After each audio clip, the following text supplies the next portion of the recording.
আলাইকুম গাইস। এখন চলে আসলাম তুরাগ নদীর পাশে। এখানে এসে দেখলাম যে ভাইরাল শাহিন ভাইয়ের দাঁড়ানো আছে। দেখা যাক তার মুখ থেকে আমরা কোনো গান শুনতে পারি কিনা। যদি ভালো লাগে তাকে সাপোর্ট করব। ভাই কেমন আছেন? আলহামদুলিল্লাহ, কেমন আছেন? আলহামদুলিল্লাহ ভালো আছি। তো যদি আপনার কাছে ভালো লাগে দর্শককে একটু বিনোদন দিবেন। দর্শককে বিনোদন দেবো। এই তুরাগ নদীর পারে তো আমার বিনোদন একটা গানের মধ্যে খুব ভালো করছে। তো মাগো মা বুঝলি না তোর পাগল ফুলার জলকে, তো এই গানটা শুনলে অবশ্যই। আচ্ছা যাবে, আপনার কিন্তু আমার তালে যাবেন। আচ্ছা দেখা যাক। মাগো মা বুঝলি না তোর পাগলা ফুলার যন্ত্রণা, মাগো মা বুঝলি না তোর পাগল ফুলার বেদনা, কোন শালাই বানাইলো জেলখানা, সেন্ট্রাল জেলখানা, কোন শালাই বানাইলো জেলখানা। সকালে দে একটা রুটি, খিদের জ্বালাই বাঁচি না, ইট বালু আর সিমেন্ট দিয়া হাইরে দারুন জেলখানা। সকালে দে একটা রুটি, খিদের জ্বালাই বাঁচি না, ইট বালু আর সিমেন্ট দিয়া হাইরে দারুন জেলখানা।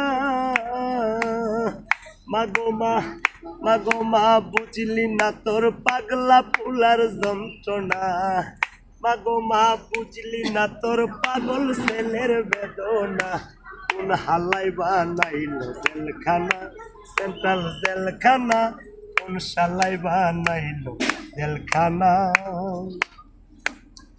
জমাদারে স্লিপ করে ঠিকাদারে সারে না, 500,000 না দিলে মা গাছের লগে দেইটা না।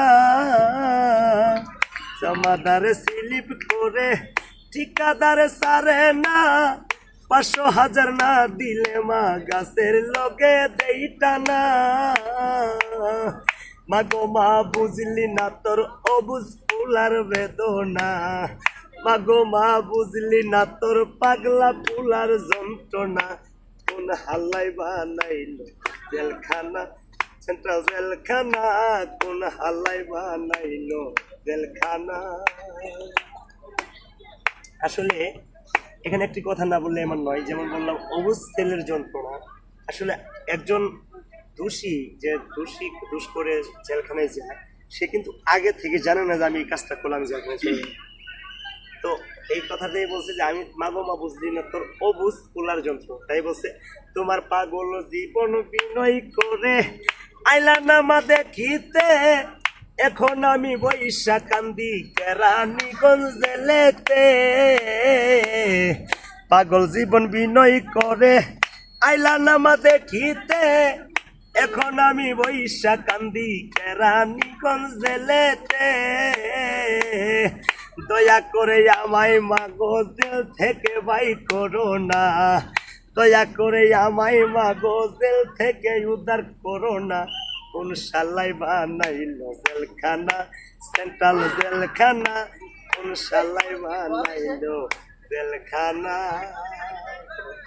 হ্যালো গাইস, আপনাদের যদি তার মুখে গানটা ভালো লেগে থাকে তাকে লাইক কমেন্ট শেয়ার করে আগিয়ে দেওয়ার জন্য।